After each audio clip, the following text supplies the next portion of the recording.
Olá, eu sou Cris Amarante, arqueóloga, e o nosso tema de hoje é entrevista com a arqueóloga Cíntia Bendazoli.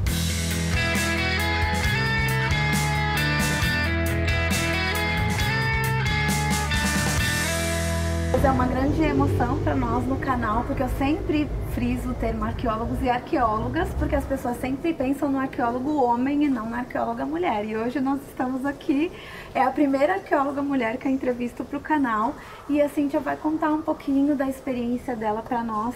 Cíntia, como foi a sua trajetória até chegar na arqueologia, assim, como você descobriu, o que te despertou, desde quando você quis ser arqueóloga?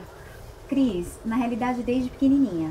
Eu sempre quis ser arqueóloga desde criança, não sabia exatamente como, e decidi que ia fazer história, porque na época eu não tinha faculdade de arqueologia disponível para fazer. Então eu fui fazer história, eu fiz história na FLESH, na USP, e no primeiro ano já entrei para estagiar no Museu de Arqueologia da USP com a professora Dora Pinto Shoa. Então, para mim foi muito importante, porque eu consegui, desde sempre, aprender bastante com as experiências dos professores. Estagiei todos os anos no MAI até me formar. E, passado a minha formatura, eu morei um ano fora do país, voltei para fazer o mestrado. Fiz um mestrado na USP com Arqueologia Brasileira, já enfocando o sambaquis de Santa Catarina. Meu orientador é o Paulo de Blasis, o Paulé. E também o doutorado depois, aí eu já, com a temática de Ilhabela, já trabalhei esse viés da ocupação sambaqueira aqui em Ilhabela. Então, fiz exatamente aquilo que eu queria fazer, adoro o que eu faço, tenho o maior prazer de poder trabalhar com arqueologia. E desde o início da sua pesquisa, então, você se interessou pelo sambaquis? Como foi, assim, essa paixão, essa descoberta, né? Na verdade, assim, quando a gente entra na arqueologia, pelo menos comigo, eu não sabia do universo enorme que a gente tinha de pesquisa dentro só da temática da arqueologia. Então eu tive o prazer de poder participar de um projeto que acontecia no MAI na época, que era coordenado pela professora Marisa Coutinho Afonso, que era de curadoria da reserva técnica do museu. Então essa curadoria permitiu com que eu tivesse acesso a vários tipos diferentes de objetos. Então eu pude trabalhar com cerâmica, eu pude trabalhar com a fauna, e quando chegou nos esqueletos, quando chegou nos sambaquis, realmente eu me apaixonei. Então eu decidi ali que era o que eu queria fazer. Mas foi assim, experimentando diversos tipos de vieses dentro da arqueologia que eu optei por isso. Na verdade, não sei quem me escolheu, se foi o esqueletinho ou eu que escolhi ele. É interessante você dizer isso, porque para quem está de fora, as pessoas têm uma dificuldade de entender que na nossa área as pessoas se especializam.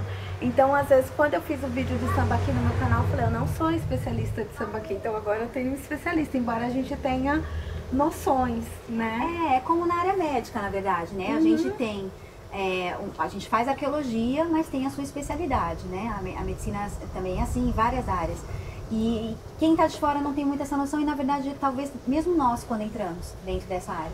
Então, para mim, foi uma descoberta mexer com esqueleto, mexer com sepultamento, mexer com tudo isso. É um fascínio muito grande que eu tenho, continuo adorando isso e trabalhei a minha trajetória todinha dentro da arqueologia brasileira depois disso.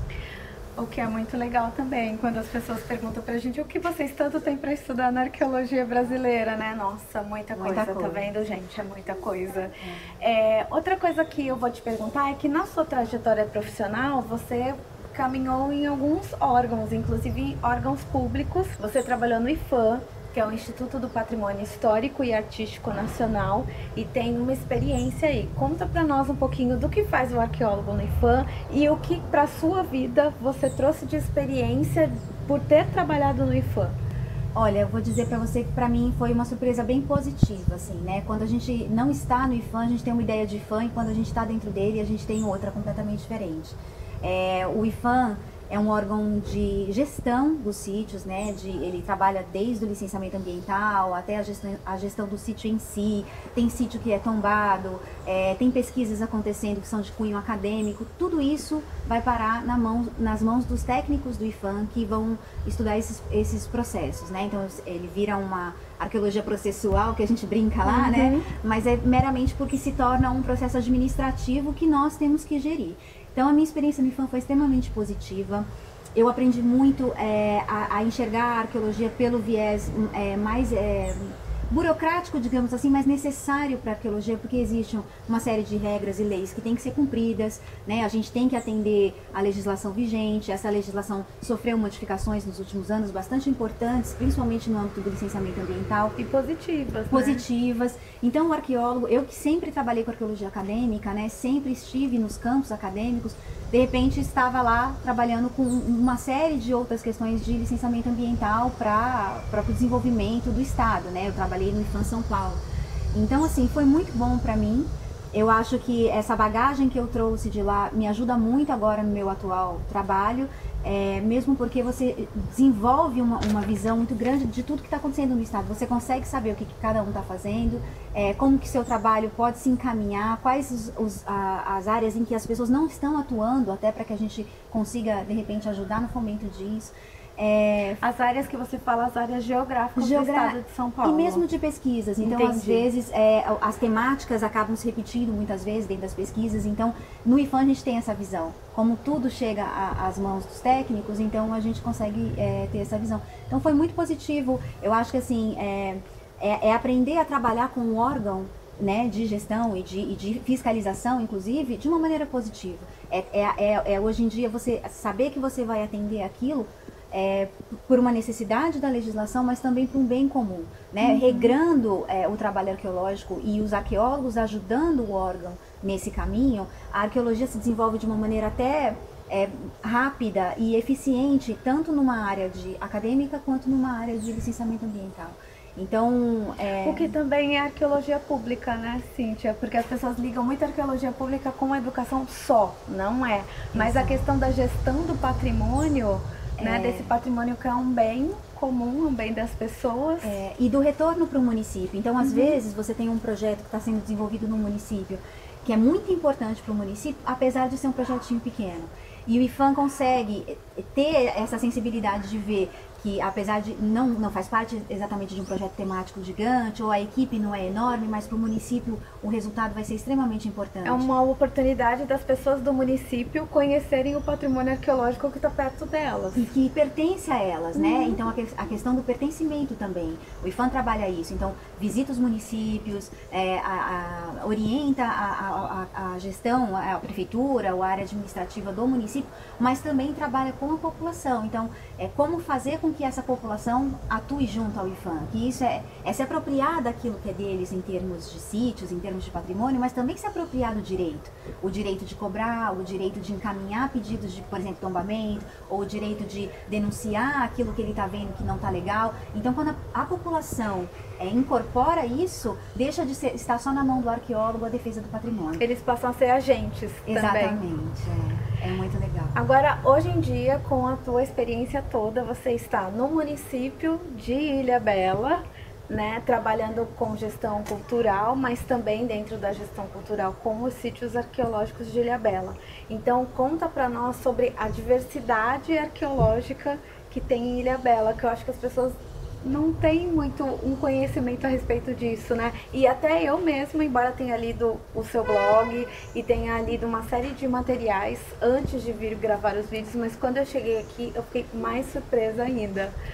Na realidade, Ilhabela surpreende, assim, me surpreendeu também. Quando eu comecei a trabalhar aqui, os sítios arqueológicos daqui, a gente imaginava que iria haver algum tipo de evidência já conhecida. E o que a gente acabou encontrando foi sambaquis em abrigo, sambaquis muito recentes, extremamente recentes, né?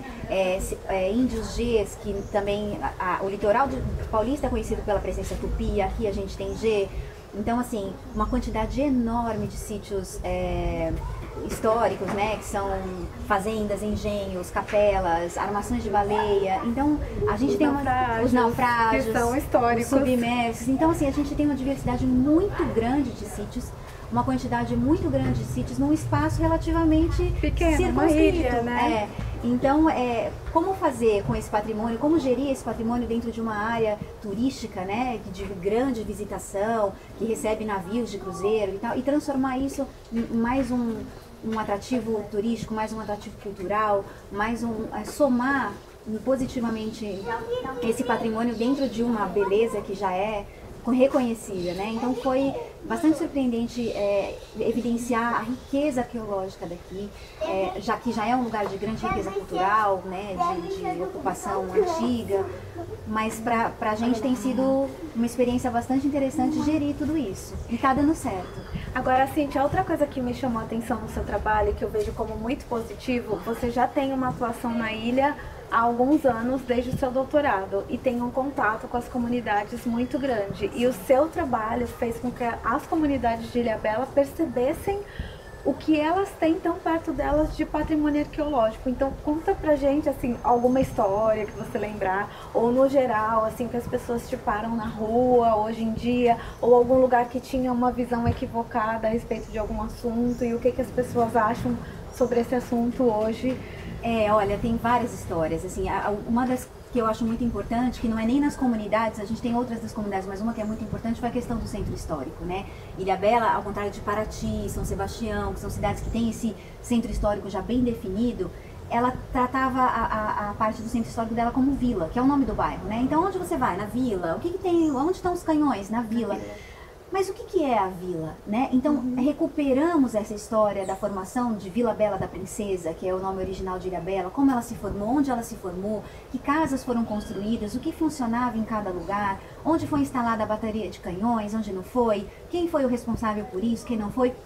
E isso foi sendo trazido para a população aos poucos. Não tem hoje em dia um munícipe que não entenda o centro histórico como centro histórico.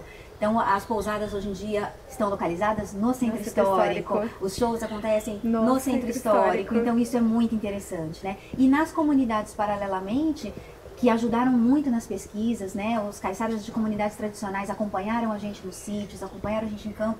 Nós temos uma série de histórias. Nós temos, por exemplo, na Ilha da Vitória, muitos sambaquis, né? E eu tive a oportunidade de escavar, fazer pesquisas, datações com a companhia dos caiçaras. E nós temos um querido caiçara que mora na Ilha da Vitória, que sempre que me encontra, que vem trazer peixe pra cá, pergunta quando é que nós vamos desenterrar aquele rapaz, aquele bicho, porque ele sabe onde ele está enterrado, né, no Sambaqui.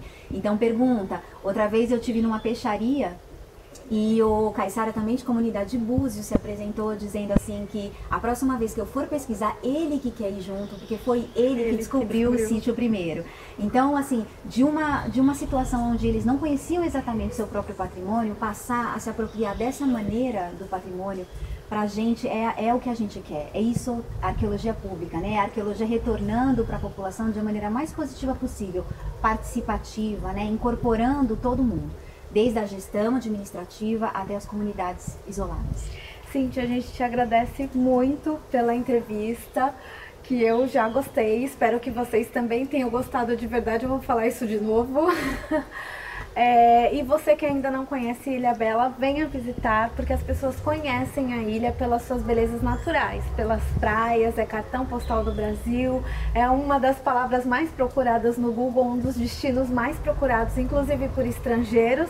Mas agora você, quando vier visitar a Ilhabela, conheça também as suas belezas e os seus tesouros arqueológicos. Exatamente, aí a gente vai conhecer um pouquinho deles, né, agora. Sim, claro. Espero que você tenha gostado desse vídeo. Entra aqui no nosso canal, se inscreve, dá o seu like, clica no sininho, nos acompanhe nas redes sociais, Instagram e página no Facebook. E até a próxima!